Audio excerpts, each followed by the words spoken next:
35 News Edge at 6 starts now. Have you seen these antennas? They're actually helping to build a high-tech network around Orlando. I'm Robert Guadarrama. Details straight ahead. Welcome back. New at 6, the city of Orlando is well on its way to becoming a city of the future. As Fox 35's Robert Guadarrama explains, it's all thanks to 5G connectivity. 5G is an amazing improvement upon 3G and 4G. It is a game changer.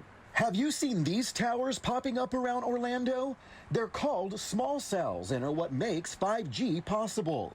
Instead of large cell phone towers, a network of mini towers allow for exponentially improved signal and speed. We're talking like 10 to 20 times what we're getting on 4G. That means faster uploading, streaming, text messaging, video calls, emailing, you name it.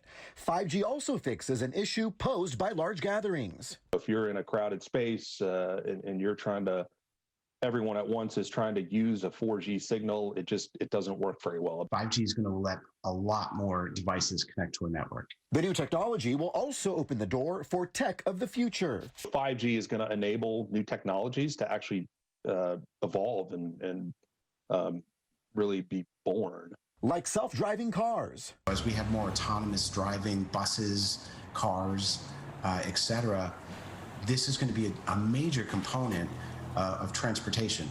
The vehicles will use the 5G cells to navigate through the city. I think that network communication between the vehicles and the transportation system is really what's going to unlock autonomous vehicles and take that concept to the next level. T-Mobile and AT&T's 5G networks are now live for many parts of Orlando. Verizon has yet to implement its 5G ultra-wideband. All three carriers are expected to continue to grow their networks.